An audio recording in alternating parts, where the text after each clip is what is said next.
Yeah? Okay, assalamu alaikum wa rahmatullahi wa barakatuh. إن الحمد لله نحمده ونستعينه ونستغفره ونعوذ بالله من شرور أنفسنا ومن سيئات أعمالنا من يهدي الله فلا مضل له ومن يضلل فلا هادي له وأشهد أن لا إله إلا الله وحده لا شريك له وأشهد أن محمدا عبده ورسوله وصلى الله وسلم على نبينا محمد وعلى آله وصحبه وسلم. حياكم الله مساءكم الخير. Apologies for the lateness. I'm going to try working that one بإذن الله تعالى. I do appreciate everyone turning up and likewise being attentive towards some of the things that are going on. Barakallahu fikum. But as you all know, we'll start off with a few points because today's lesson will be one particular point and that's it. So what was the first point in regards to Usul Sunnah that we always mention? What's the first point?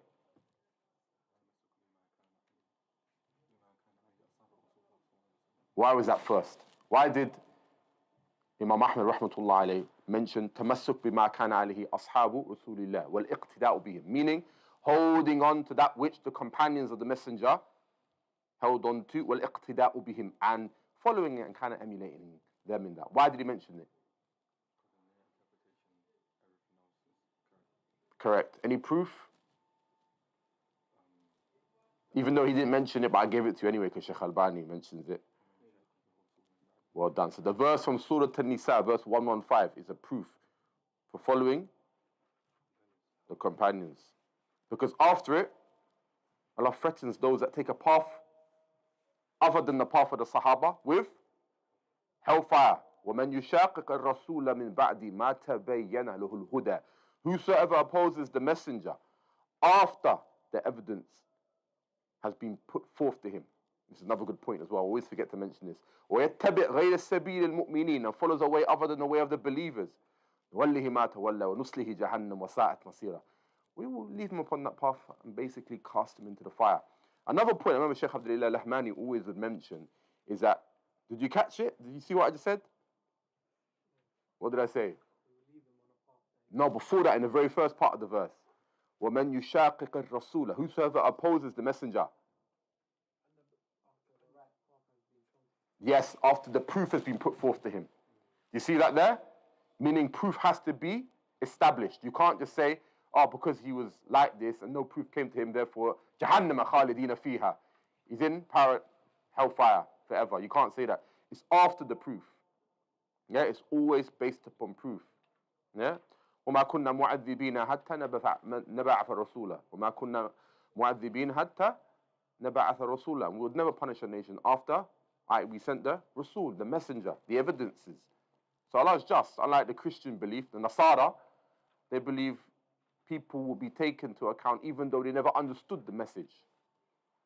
Yeah, which they don't obviously tell you at the dawah table when they do their preaching. They say Jesus loves everyone. They try to get you in by just saying God is love. But they don't tell you the part where if you're not basically one who makes a conviction that Jesus is Lord and Savior, this is the conviction that they want you to say, you're actually, eternally in hellfire. They don't tell you these parts. Yeah. But Allah is just, He says after the establishment of proof. مِن بَعْدِ مَا تَبَيَّنَ لَهُ الْهُدَى. After the evidence has been put forth to him, meaning made clear to him. حَيَاكُمْ اللَّهِ. Yeah? وَالْإِقْتِدَاءُ بِهِمْ, and following them. Why did he say وَالْإِقْتِدَاءُ بِهِمْ? Following them.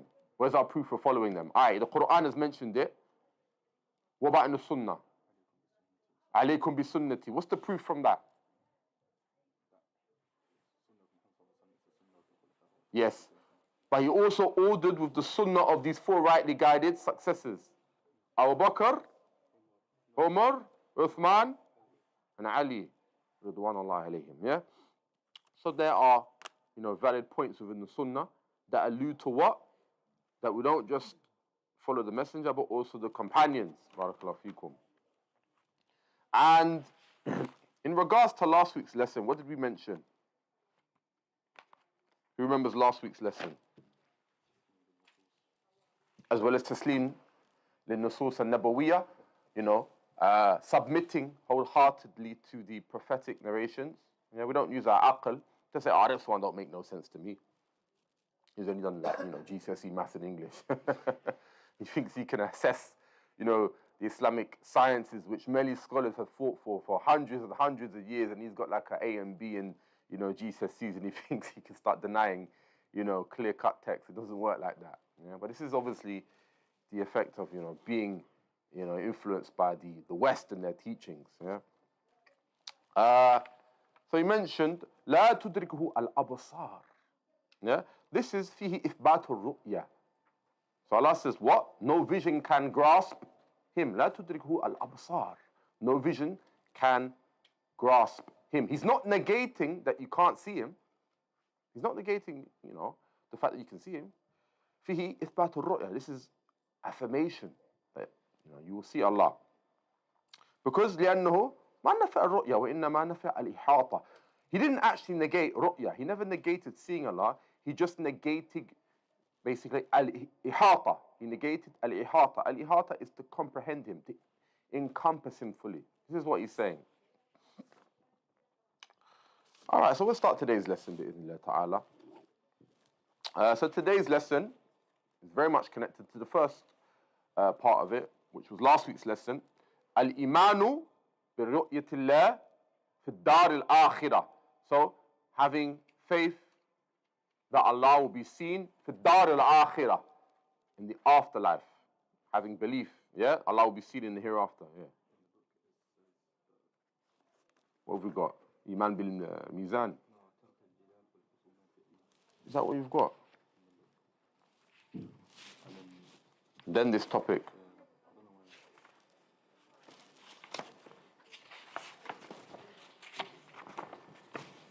Maybe I've got it here as well, inshallah.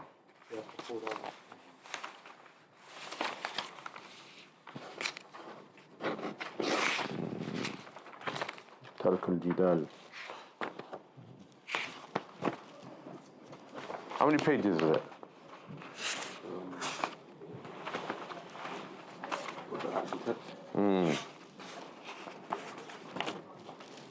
I know I saw that, but I don't think it's in with me.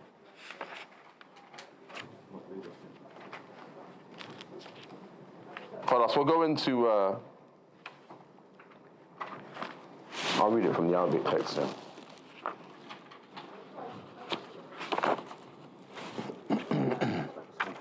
In Arabic, it's like a small paragraph.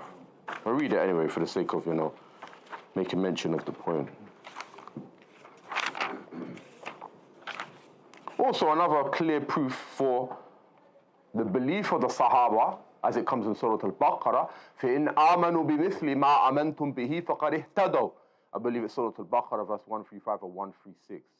And if فَإِنْ آمَنُوا, and if they were to believe, yeah, فَإِنْ آمَنُوا مِثْلَ مَا آمَنْتُمْ بِهِ فَقَدْ اهْتَدَوْا, or مِثْلَ مَا آمَنْتُمْ بِهِ فَقَدْ اهْتَدَوْا. And if they were to believe like how you all believed, i.e. the Sahaba, فَقَدْ اهْتَدَوْا, they will be guided. So the belief of the Sahaba, in that regard, no doubt, you will be guided if you adopt it.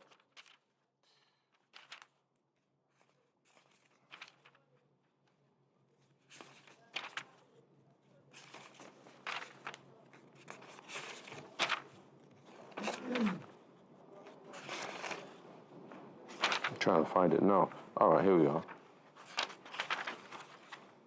ترك الجدال والخصومات في الدين. So basically leaving off disputation and argumentation in the religion. No doubt there are times, the Shaykh has mentioned, where disputation and argumentation can become permissible in a praiseworthy discussion. So for example, the asl of discussions with the Christians is permissible. As for the asl of discussing certain things with Ahlul Bidah, then that remains impermissible. Because Allah said to debate the Christians, yeah? And he mentions this. وَلَا يُخَاصِمْ أَحَدْ وَلَا يُنَاظِرُهُ. So he goes on to say.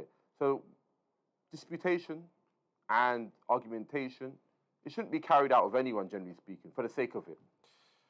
وَلَا يَتَعَلَّمَ الْجِدَالِ. You know, sometimes people, they learn, you know, debate tricks, like how to line people up for an error. We don't learn this purposely in order to obviously trick our opponent. No. فإن الكلام في القدر والرؤيا والقرآن غيرها من السنة المكروهة منهي عن لا يكون صاحبه وإن أصابه بكلام السنة من أهل السنة حتى يدع الجدال ويسلم ويؤمن بالآثار. وينصح بترك الجدال. So the Shaykh advises, I'm going to briefly mention it, that you leave off jidal. You know, some people that are just argumentative, jadiliyun, argumentative, they just keep saying the same points over and over again. Leave these people. Leave these people, they'll do your head in. Yeah? I don't know how Shimsi deals with them sometimes. Yeah? فَإِنَّ الْكَلَامِ فِي الْقَدْرِ, for verily the speech in regards to pre-decree, وَالرُّؤْيَا, you know, and seeing Allah, وَالْقُرْآنِ, and likewise the Qur'an, وَغَيْرُهَا مِنَ السُّنَّةِ الْمَكْرُوهَةِ وَمَنْهِيٌ عَنْهُ. Basically, this is disliked. Yeah? It's better off that it be left off.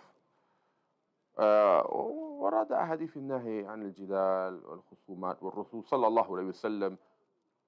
So he brings forth a narration as to prove argumentation and disputation in regards to certain affairs is not good. Something the Messenger disliked. وخرج أناس يتناظرون في القدر. So the people, they were out and they were disputing about qadr, meaning the pre-decree. فغضب حتى كأنه تفقع في وجهه حب الرمان. So basically, the Messenger became angry, became red in his appearance due to them disputing about pre-decree. ثم قال, then he said, أتريدون أن تضربوا كتاب الله بعضه ببعض. Basically, you just want to, you know, kind of throw the Quran like that away. And this shows, you know, sometimes the Messenger, he can be harsh in certain regards. He can be harsh. You know, there's obviously an asl in regards to affairs, which is rifq, which means to be soft and gentle. But sometimes the Messenger was harsh in certain regards. He had shiddah in certain particular aspects. Yeah? أنكر إنكارا شديدا. He critiqued the individuals disputing about qadr harshly. هذا يدل أن الناهي عن الجدال في القدر وفي غيره من العقائد. So he goes on to say this is a prohibition. The Messenger clearly states by way of this hadith that argumentation about qadr, pre-decree, in this regard here, is something not liked, prohibited. And likewise other aspects of aqidah. You know, some people say, I can't fathom it. You know, Allah did this and did that. But if you look at the story of Ibrahim alayhi salatu salam, he asked Allah tabarak wa ta'ala to show me how you give life to the dead. And basically, I'm going to paraphrase it. He said, you will not understand. Allah showed it to him, he still don't understand. So you have to understand that our intellects, yeah, will not fathom everything.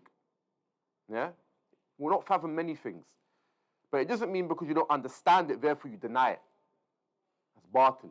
That principle there, just because you don't understand something, it does not mean by way of that you have to deny. That's illogical, some would say. Because as we have an intellect, i.e. a mind which grows, it shows that over time you're still developing. Now, obviously, you'll never develop to the extent you'll understand all things, but the point being is that just because you don't understand something doesn't mean you have the right to deny. You know, if you said that, for example, to individuals working in a laboratory, you said, I don't understand how you put that potion and that potion together and it gave that. They'll be like, because I don't understand it, and therefore I'm going to deny it. You'll be like, they'll look at you like a fool. You see? Okay. لا يكون صاحبه وإن أصاب بكلام السنة من أهل السنة. فالإمام أحمد متشدد في الجدال وأن من يقول أنه لا يتوصل إلى السنة إلا بجدال فهذا يقول غلط. So basically, Imam Ahmed was very, harsh upon individuals that would debate. He critiqued them harshly. And those that basically said, you'll never arrive at the Sunnah by way of some would make the claim that basically you can only arrive at the Sunnah by way of debate. This is batil, this is falsehood. هذا يعني غلط, this is an error. وعلى كل حال هذا الكلام لا يؤخذ على الإطلاق فإن الله قد أباح لنا الجدال بالتي هي أحسن. So basically, this speech of Imam Ahmed is not taken upon its absolute sense. Yes, there is a time, like I mentioned, we can embark upon discussions and argumentations. You know, for example, if there's a person of falsehood that comes and he tries to make Ahlul Sunnah look stupid, and you have evidence and proofs to disprove his claims, you can do it. You can do it as long as you know what you're talking about. Yeah? Because he mentions that Allah has made it permissible to discuss and argue for the Sunnah in particular ways with that which comes by way of wisdom. No doubt, as Abdurrahman as-Sa'di has mentioned in regards to wisdom, فِعْلُ مَا يَنْبَغِي كَمَا يَنْبَغِي فِي الْوَقْتِ الَّذِي يَنْبَغِي, is to do basically what should be done in the time it should be done, in the correct way it should be done. So you learn this, you sit with the ulama, you sit with the students of knowledge, and you learn how things are done. Yeah? فإذا استوفى الجدال شروطه. So basically, if these conditions are met, then yeah. وكان مجادل يريد الحق, and the person basically, when you're debating and arguing with, he does want the truth. He's just bringing that which his uncle brought forth. Yeah, you can do this. لا يريد المباحة والمكابرة والمعاندة. He doesn't kind of want to, just make you look silly, and he's not coming forth as a prideful individual, being haughty and what have you. And he's not mu'anada, he's one that's stubborn. Yeah? فَأَنْتَ تُبَيِّنْ لَهُ بِالَّتِي هِيَ أَحْسَنُ. Then you are to make clear to him the truth with that which is correct. Yeah? By way of wisdom. No doubt, rifq, as I mentioned, is an asl. Yeah? Gentleness. But also wisdom is very important. أما إذا كان يميل إلى الغضب والصراع والتعالي فاتركه. So basically, if he somewhat happens to be inclined towards just overpowering you in debate by way of logic and the dispraiseworthy logic like rhetoric and using big words, and he just wants to prove that he's the man, he's showing his academic sort of muscles, he's pumping up to you, leave him, because he's here for a show. Now sometimes, especially in college, there's always somebody down for like one debate and he's just trying to show people. Leave him. He's going to hurt himself. But he's just trying to gather together the crowds, كان الشيخ بن باز رحمه الله يأتي بعض الخوارج يناظرهم ما يناظرهم يأتي بعض الرافض يجادلهم ما يجادلهم. So some of the Khawarij and the Rafid, they will come to Shaykh bin Baz rahimahullah. He wouldn't debate them. He wouldn't. وأخيرا قال حتى يدع الجدال ويسلم يؤمن بالآثار. So up until, meaning this is the actual text, he leaves off disputation. Yes, ويسلم ويؤمن بالآثار. And he submits to the athar. Sometimes something's been so clear to an individual. The evidences and proofs are still there, but he's still debating. Yeah, this person, leave him. Yeah, he has to submit to the text. Yeah, فهذا الذي يجب. This is what one ought to do.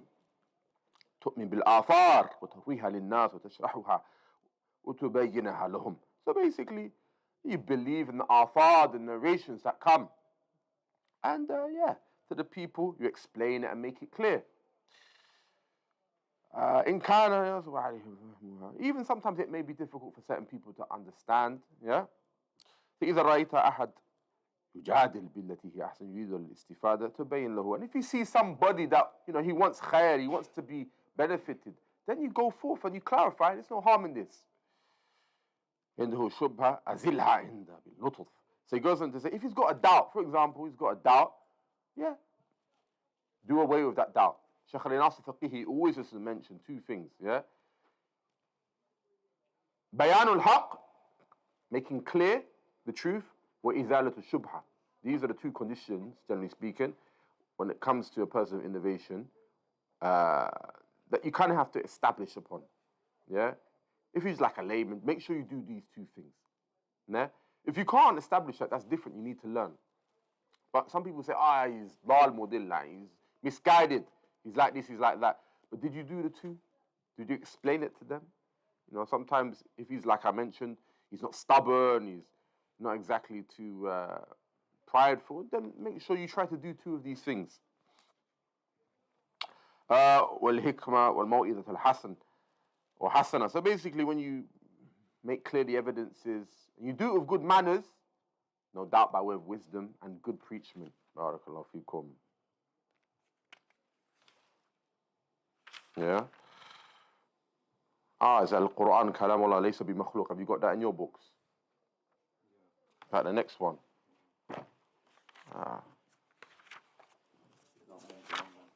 Huh? That was a long one. I'm trying to think where I put that one.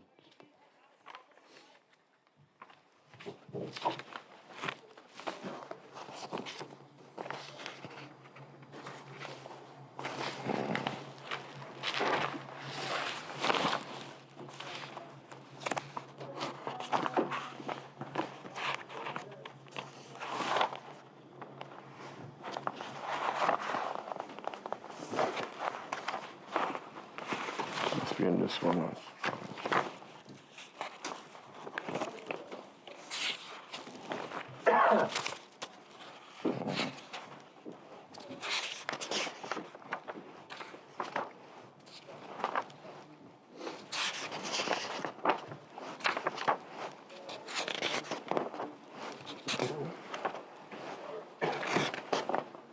Have you got your book on you?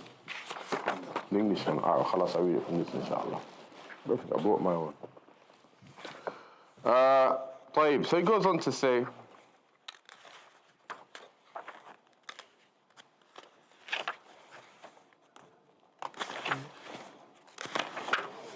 Al-Quran kalamullah laysa bimakhluq, that the Quran is the speech of Allah, laysa bimakhluq, it's not created. Yeah? It's not created. That's another title for today. Al-Quran kalamullah laysa bimakhluq. The Quran is the speech of Allah, it's not created.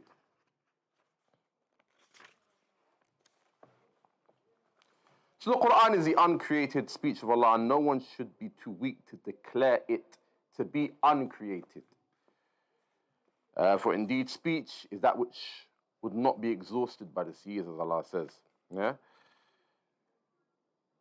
The issue of claiming that the Quran is created, as you all are aware, is very serious. A great trial occurred for DaaruSsunnah due to this issue.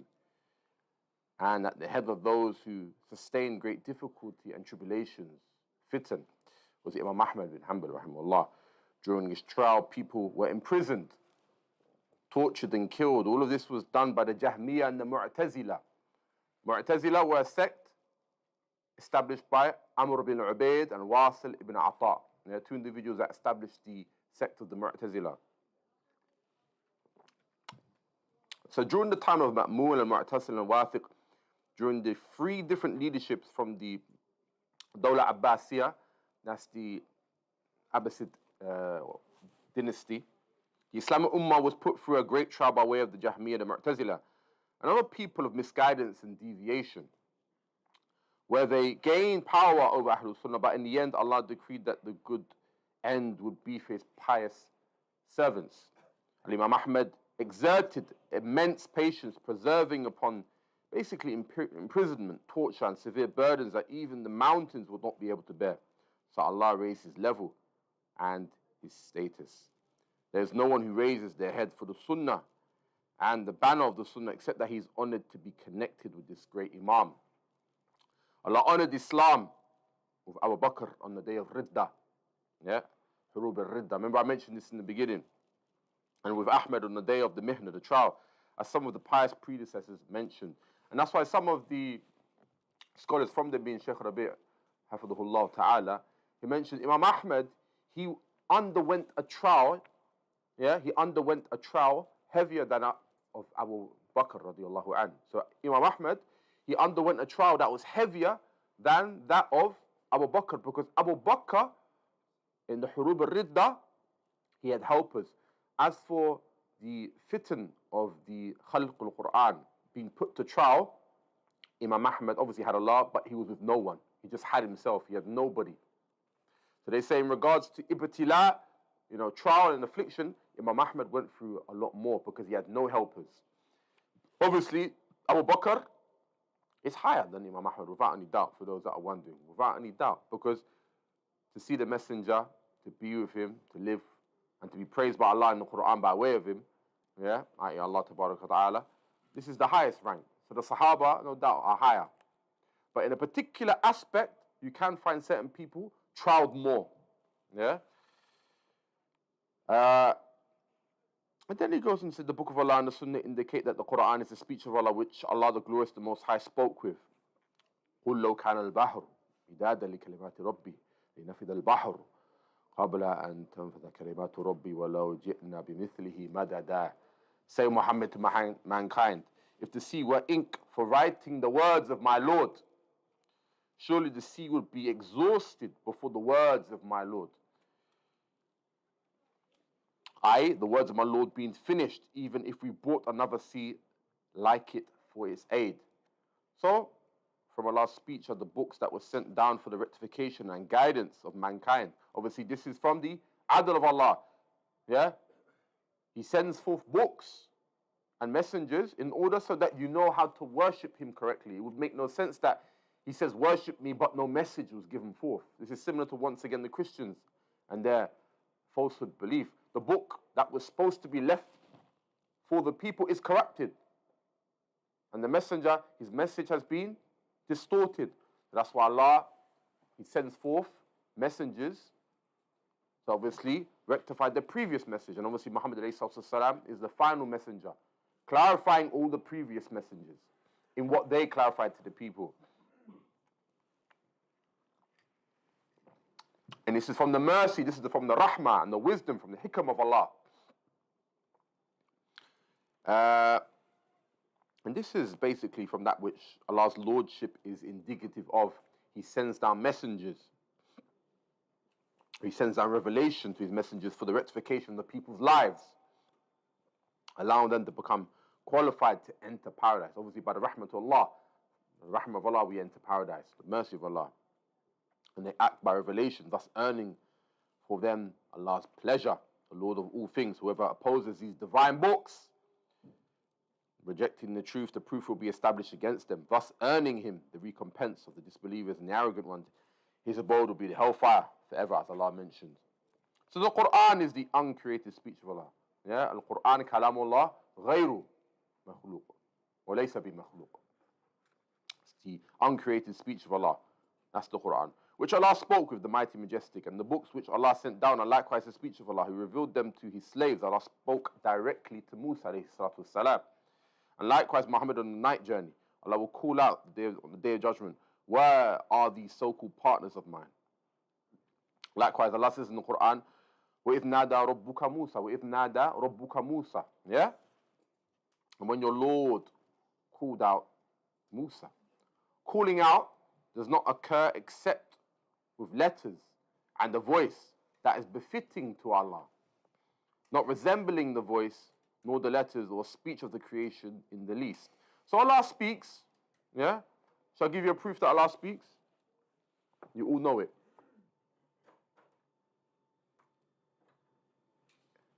One proof, you all know it.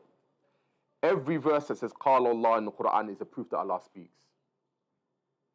Every verse that says Qala Allah is a proof that, yeah, إِذْ قَالَ رَبُّكُمْ لِلْمَلَائِكَةِ. When your Lord said to the angels, this is a proof that Allah speaks, because Allah said Qal, it means to speak. Yeah? Simple proof. Neither objects nor animals, he goes on to say, speak. And they are less than human beings who are capable of speaking. Allah honored the human being and completed him. And from his completeness is that a human being or human beings have the ability to speak and communicate. This is a characteristic that distinguishes the human being from all other creatures. So it's Allah who gave human beings, the angels and the jinn, who possess an intellect, this ability to speak, which is a characteristic of completeness and perfection. Allah is complete, and he grants from his completeness to whomsoever he wills from his slaves and creation. Knowledge and ability are also characteristics of completeness. Yeah? Therefore, whoever removes from Allah the characteristics of speech, knowledge and ability, then he is belittling Allah in an immense way. When one of the disbelievers of the Qur'an said, إِنَّ هَذَا إِلَّا قَوْلُ الْبَشَرِ إِنْ هَذَا إِلَّا قَوْلُ الْبَشَرِ. Apologies. إِنْ هَذَا إِلَّا قَوْلُ الْبَشَرِ. So basically, it was said, this is nothing but the word of a human being. إِنْ هَذَا إِلَّا قَوْلُ الْبَشَرِ. This is nothing but the statement of a human being. So أُسْلِيهِ سَقَرْ. Yeah, I will cast him into the hellfire, Allah says. So أُسْلِيهِ سَقَرْ. I will cast him into the hellfire. إِنَّهُ فَكَّرَ وَقَدَّرَ. Verily he thought and plotted. فَقُتِلَ كَيْفَ قَدَّرَ. So let him be cursed. ثُمَّ قُتِلَ كَيْفَ قَدَّرَ. How he then plotted. ثُمَّ نَظَرَ. Then he took a look. And once more let him be cursed. ثُمَّ عَبَسَ وَبَصَرَ. How he plotted, then he fought. Then he frowned and he looked in a bad-tempered way. ثم أدبر واستكبر. Yeah. فقال إن هذا إلا سحر يؤثر إن هذا إلا قول البشر سأسليه سقر. So then he frowned, he looked in a bad-tempered way, then he turned back and he was proud, then he said, this is nothing but magic from the old. He said, this is nothing but magic of the old. This is nothing but the word of a human being. I will cast him into the hellfire. This was about Walid ibn Hurraira, I believe. Yeah. So the statement of mankind is created. So Allah threatened him with a severe punishment. This is slandering the Quran if you say this, saying that it's magic or that it is a statement of a man. This is lowering and demeaning the Quran, which is the speech of Allah sent for the guidance of mankind. This verse, it refutes Walid ibn Mughira. Yeah? Mudaththir, I believe, yeah? Yeah, Surah Al-Mudaththir, yeah? And as for the Mu'tazila, the Ja'miyah, and the, Batiniyah, the Rawafid, the Khawarij, and all deviant groups, they differ concerning the speech of Allah. They differ. Even the Ash'ari were influenced by the Mu'tazila. The first generation of Ash'ari used to say the speech is a characteristic that exists with Allah, but the Quran is not actual speech, but rather a narration of His speech. Say kalam nafsi. It is not words, letters, or a voice. Allah did not actually speak. This is Quran. And they would say this is not His speech. This is some of the speech of Ahlul Bid'ah. So we ask Allah for safety and protection from falling into such deviation. But sadly, from the latter generation of the Ash'ari are those who blatantly say that Quran is created. And the Quran is the uncreated speech of Allah. And the same for all of Allah's speech. It is uncreated. And also, as a side note, there we have the Ahadith Qudsiyah. The Ahadith Qudsiyah. Ahadith Qudsiyah is basically the messenger bringing forth that which Allah mentions. There is a difference between the Quran, which is Kalamullah, and Ahadith Qudsiyah, which is also Kalamullah. There is a difference. I think I mentioned it last week. The difference is that the Quran, all of it is Sahih, comes by way of Mutawatir or Tawatir. Yeah? It's strong in every sense. There's no part of the Quran which is Da'if. But as for the Ahadith Qudsiyah, sometimes you find a narration which is Hasan. Sometimes you find a narration which is Sahih, and sometimes you find a narration which is Da'if. And as for the Quran, it is recited in the prayer. Yeah? Even though it's Kalam of the Kalamullah, the Ahadith Qudsiyah, you would not necessarily read the Hadith in the prayer. There is difference. There is a difference. Yeah? And likewise for the Ahadith Qudsiyah, for those who have this madhab, this, methodology or school of thought, then you don't have to recite the Ahadith Qudsiyah with wudu. Yeah? But obviously for those that hold this position, then, it doesn't take the same ruling. So there are differences in that regard. We're trying to... We'll read through it because we've got quite a lot to go, inshallah, yeah? Trying to think why I put this in my book, actually. Yeah? So Allah's speech is from Him, not separate from Him. And nothing of Allah's attributes or His speech is created. Also be cautious of debating with anyone who has innovated concerning this affair, or anyone who says his recitation is created, or other than that. So we'll skip some parts. And Imam Ahmed mentioned it is not created. I posed the question, why is it not sufficient? He goes on to say, so simply said the Quran is the speech of Allah. The answer is because the Jahmiyyah and the Mu'tazila deny that the Quran is the speech of Allah. But they say the speech of Allah while they intend that it is created. Similar to how we say the she-camel of Allah, naqat Allah. Yeah? So there's some hidden sort of, trickery they play here. They say the speech of Allah while they intend that it is created, similar to how we say the naqatullah, the she-camel of Allah, and the house of Allah, Baytullah. Yeah, the she-camel of Allah and the house of Allah are all created things. Is that not so? So they make such a statement, but they intend only to play games, saying it is the speech of Allah, but it is created, rather the speech of Allah, and it's not created. So he goes and says, but if you were to say the speech of Allah, هذا كلام الله, and then remain silent and did not say it is not created, the Mu'tazila and the Jahmiyyah will agree with you in your statement if you do not add it is not created. They will say to you the speech of Allah, but if you leave it blank, they will add or say that it is created. Rather, you should fill in the blank and say it is not created. And no one should be too weak to declare that the Quran is uncreated. For Allah's speech is from Him, not separate from Him. And nothing of Allah's attributes or speech is created. Meaning the speech of Allah is a characteristic of Allah. Yeah? Sifatullah. Yeah? Or Sifatul Kalamillah. Sifatul Kamal. It's from the characteristics of completeness for Allah. For indeed, Allah's speech is not separate from Him. This is a refutation against the Mu'tazila who said Allah created His speech without a place. Rather, Allah's speech, ability and will are all from His innate and essential characteristics. And these qualities are from His absolute completeness. Just like Allah creates whenever He wills, He speaks whenever He wills. And He goes on to mention the verse in the Quran, إِنَّمَا أَمْرُهُ إِذَا أَرَادَ شَيْئًا. Verily, His affair, when He wishes for something to take place. And يَقُولَ لَهُ كُنْ فَيَكُونُ. So verily His command when He intends a thing is only that He says to it, be, and it is. Hence the characteristic of speech is an innate characteristic. But Allah speaks, reveals, provides, and creates with His speech. إِنَّمَا أَمْرُهُ إِذَا أَرَادَ شَيْئًا أَنْ يَقُولَ لَهُ كُنْ فَيَكُونُ. Verily it is His command. When He intends a thing, and He says to it, be, and it is. As for the statement of Imam Ahmed, not separate from Him. This means that Allah's speech is an innate quality. As for the Quran, it is heard, and Allah's speech is heard as well. Is this understood? Not separate from Him. So what does Imam Ahmed intend by way of this?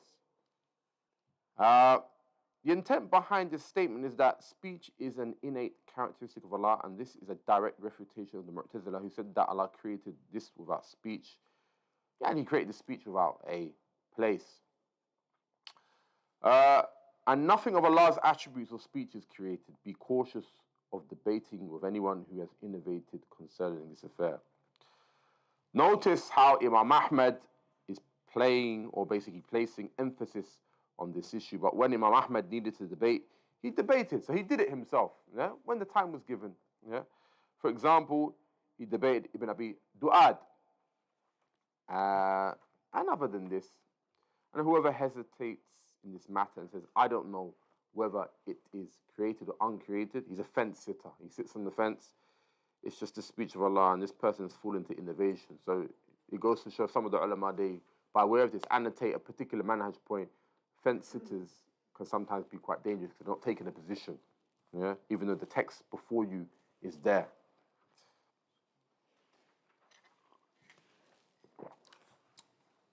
So he goes and says, anyone who says his recitation is created or other than this, and whoever hesitates in this matter and says, I do not know whether it's created or not created.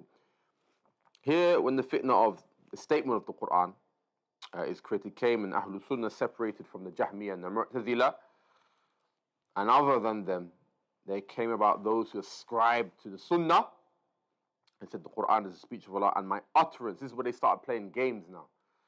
So, they said, they ascribed to the Sunnah, and they would say the Quran is the speech of Allah, and my utterance of the Quran is created. So Imam Ahmed refuted them. That is because if you say my utterance of the Quran is created, the word utterance can potentially refer to that which is uttered, meaning the Quran itself. And it is possible that it can mean words which the speaker is speaking with and not uttering. So when it was the case that this phrase can possibly contain falsehood, so sometimes you see Ahlul Bidah, they'll throw something in there that is ambiguous. So it could contain good, it could contain bad. It depends what he intends by way of it. So he's playing. So when it's the case that this phrase can possibly contain falsehood, it could be exploited by the Jahmiyyah, the Mu'tazila, and other than them, from those that say the Quran is created. They could exploit in order to misguide the people. So a person may say, my utterance of the Quran is created. And he may intend the actual speech which is being uttered. Imam Ahmed said, whoever says my recitation of the Quran is created, he's an innovator. Yeah? So a lot of people say, how comes you're calling an innovator? Imam Ahmed, he sometimes didn't always say, you must establish the proof upon them. He said it's enough for him to say certain things. For example, I'll give you another proof. If a person makes tafsiq of a sahabi, and he's not known to be from DaaruSsunnah, he could be an innovator straight away. Where he says, all of them, kulluhum, irtaddu. They all apostated. Do I need to establish the proof that this man is an innovator? He's an innovator. Yeah? And he says, yes, we must revolt against all Muslim leaders, regardless if they're Muslim. It's an innovation. Because the usul of Ahlul Sunnah wal Jama'ah is that we do not revolt against Muslim rulers. Yeah? We're in kan ja'ir, or, even if, ala joe, even if you may be, someone that's involved in tyranny and, being despotic and what have you. Wrongdoing and what have you, yeah? So he goes on to say here, and whoever is hesitant, mutaraddid, in this particular matter here, and says, I do not know whether it's created or not created, it's just the speech of Allah. This person has fallen into innovation. Waqa' fil bid'ah. He's fallen into innovation. So when you say Allah's speech is not created, do not say my recitation of the Quran is created, because it is a means which the people of falsehood use to eventually arrive at the statement that the Quran is created. Likewise, do not hesitate to say that the Quran is uncreated. Rather, be firm that the Quran is the uncreated speech of Allah. Yeah? Kalam Allah ghayru wa laysa bi makhluq, or ghayru makhluq. And this is what is affirmed by way of the Quran, the Sunnah, as well as the companions and the pious predecessors. Just one last part, yeah? One last part, inshallah. So if a man has hesitancy or reluctancy to say that the Quran is the uncreated speech of Allah, then there is doubt concerning his affair, for indeed this is innovation. And from the ways of the Jahmiyyah. When this fitna appeared and its shiddah, severity intensified, these innovated wordings came along. So even Shaykh Rabi', he's got a nice risala speaking about the ways of Ahlul Bid'ah, the ways of the people of innovation, is that they would use words in which have not been found in the Sunnah. Now, not every word not found in the Sunnah is innovation. Shall I give you an example? Or do you guys want to... You all know this word. Basically, there's some words not found in the Quran and the Sunnah. Now, Tawheed's in the Sunnah. فَأَهِلْهُمْ بِالتَّوْهِيد. That's in the Sunnah. Yeah, even its derivative is found in the Quran. Wahidullah. It's found. The derivative is there. But there are some words not found in the Quran and Sunnah that come from Ahlul Bid'ah, or they have within it some falsehood, but we do use them. Can you think of one? I'll give you a clue. Miracles. How do you say that in Arabic? Mu'jiza. Is that in the Quran and Sunnah? No, mu'jiza, the literal word mu'jiza.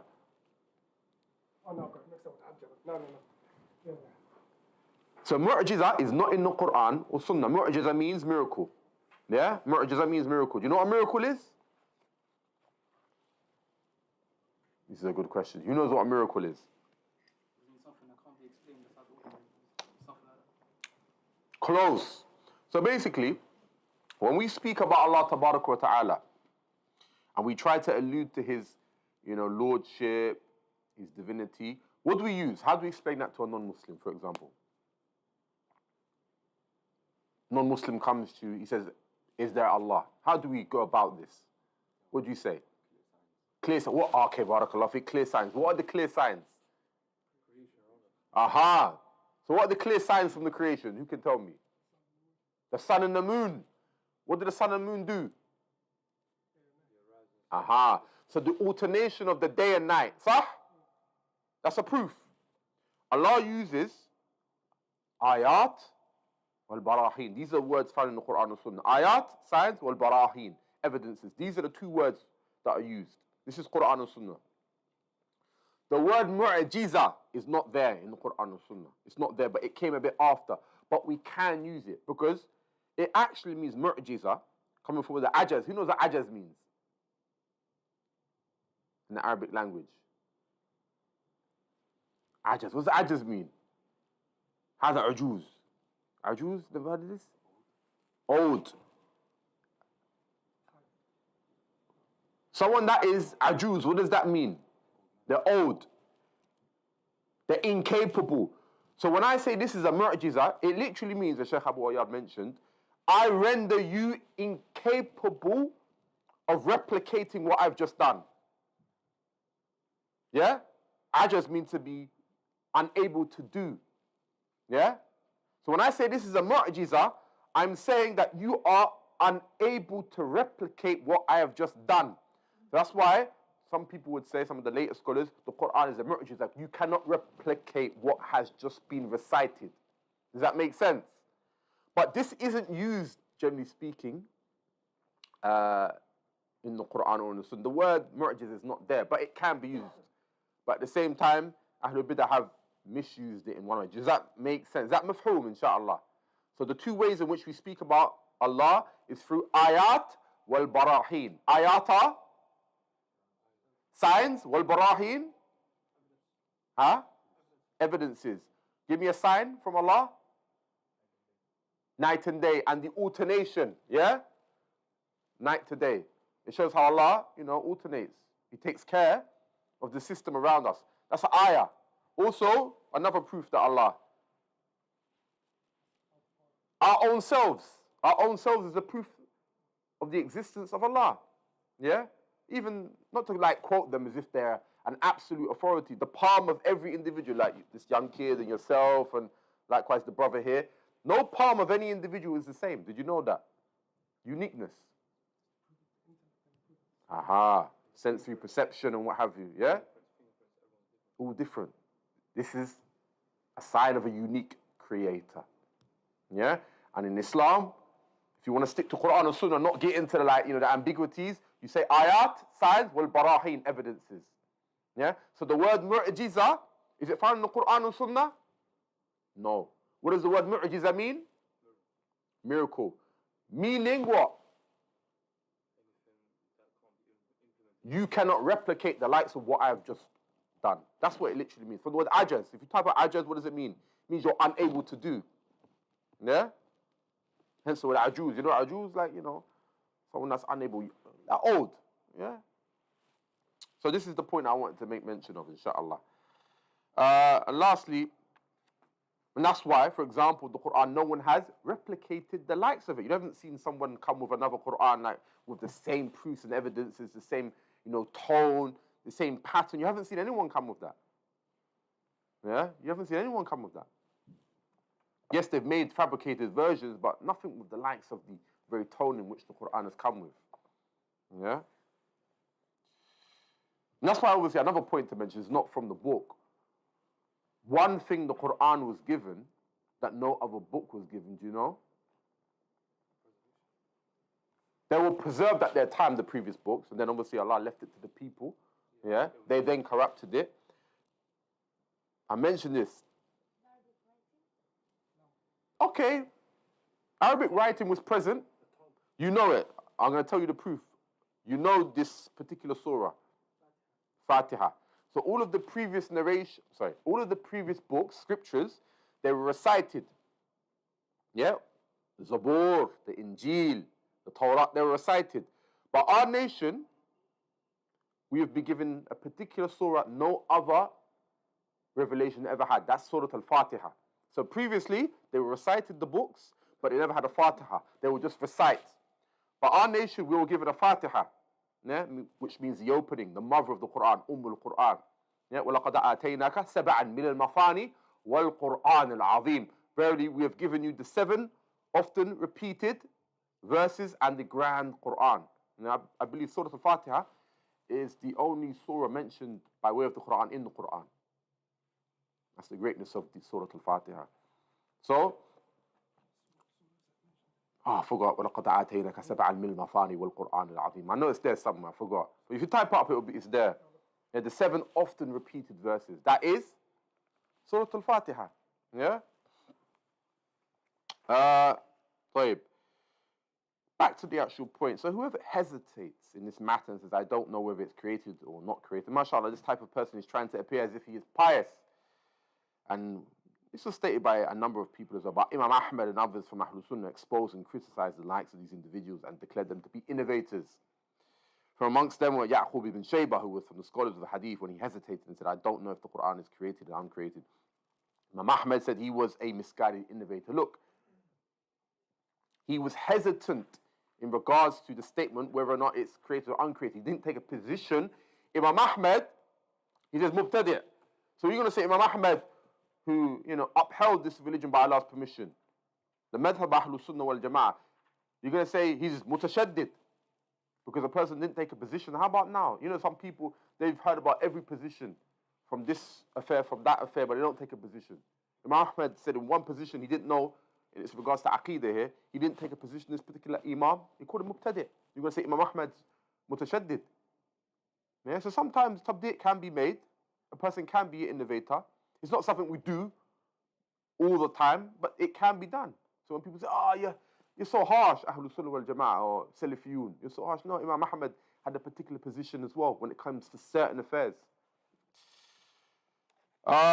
He said, I don't know if the Quran is created or uncreated. Imam Ahmed said that he was a mubtadi', bal mudil, innovated or innovator, misguided one. Yeah? The Caliph at the time sought Imam Ahmed's advice to give permission to the judge Yaqub bin Shayba. Perhaps it was this individual being the top judge. But Imam Ahmed said no, for indeed he is misguided. So perhaps you are amazed by this. By Allah, Ahmed preferred to employ a Jew or a Christian over the people of innovation because of their absolute danger. Obviously, Ahlul Bid'ah, the reason why Ahlul Sunnah take a very harsh approach to them because they are seen as a disease within. Meaning, you can't go out fighting spiritually or even physically if there's a problem within. Yeah? And I think it's one of the Salaf, he mentioned a very good sort of example to give with Ahlul Bid'ah. You're within your fortress, protecting your citizens and the subjects. Yeah? The enemy, they are throwing, all sorts of things over the castle in order to obviously, destroy and cause havoc. But yeah, Ahlul Bid'ah, they're not on the outside, they're from within. They're the ones, open up holes from inside, trying to obviously cause leaks within the dynasty or in the nation. That is the likeness of Ahlul Bid'ah. They're the problem within. And if you're not observant of the problem within, they will grow like a cancer. Does that make sense? They will grow like a cancer to some extent and destroy other parts, which need to be upright in order to conquer. Does that make sense? So the reality of Ahlul Bid'ah, why we're so harsh against them, in particular circumstances, not in every circumstance, but in most cases, it's because they are disease from within. They're the ones causing the problem. Yeah? The Khawarij is not a problem. Yeah? Rawafid is not a problem. Yeah? These very things within Islam, obviously, they take their Aqidah from non-Islamic sources in a sense where it's all alien thought. Like I mentioned, the person that innovated the innovation of Qadr, it came from a Christian that embraced Islam, then apostated. Yeah? It came from, because he denied Qadr, it came from somebody that was outside the fold of Islam, that then tried to import it back in. Yeah? So, the people of innovation, because of their absolute danger, in that they cause mischief, spread corruption and dissension in the society from within. Has anyone caused more harm to the Muslims than the people of innovation? Has anyone caused the Muslims to be in a state of humiliation?